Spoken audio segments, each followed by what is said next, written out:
Alors comment faire justement une fiche d'activité professionnelle? La fiche d'activité professionnelle a été définie bien sûr par la circulaire nationale du BTS-MCO. Donc quand vous allez avoir vos trames qui vous seront distribuées par vos professeurs, ces trames-là, elles ne sont pas sorties de nulle part. Elles ont été normées justement par cette circulaire. Elle rappelle du coup toutes les choses qui doivent être mises dans cette fiche. Sur la forme de la fiche, il n'y a pas forcément de précision. Par contre, sur le contenu, il faut bien respecter tout ça.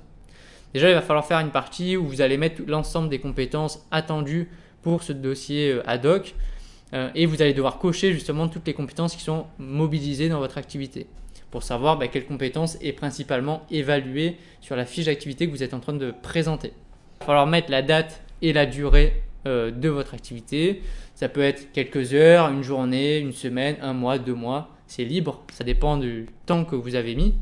Attention, dans la partie durée, il faut toujours mettre à partir de la phase de réflexion jusqu'à la phase de résultat. Ce n'est pas uniquement la durée de l'action que vous avez réalisée.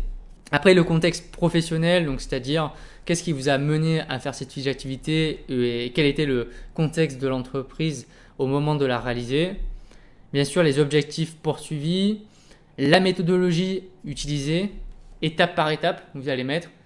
Alors, ne vous cassez pas la tête, mettez 1, 2, 3, 4, 5 sous forme de liste, ça marche très bien. Les moyens, les techniques qui sont mises en œuvre, ça peut être des moyens techniques humains, financiers, par exemple. Il y a vraiment pas mal de types de moyens, ça peut être du personnel, ça peut être un outil informatique que vous avez utilisé, un tableur que vous avez créé. Il y a vraiment beaucoup de choses à mettre dedans.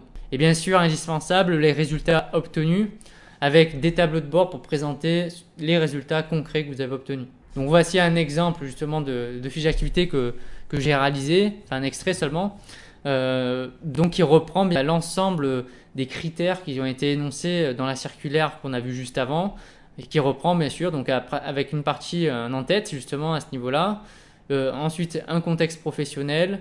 Ici j'ai commencé les objectifs, puis après j'ai détaillé ma méthodologie, les outils, les résultats. Et j'ai rajouté une section où je mets la liste des annexes que j'ai réalisées pour montrer un peu l'étendue du travail. Est-ce qu'il y a eu des photos qui ont été prises? Est-ce que j'ai réalisé des rapports d'études? Est-ce que j'ai récolté certains documents officiels de l'enseigne? Donc tout ça, c'est précisé dans cette partie-là sur la liste des annexes.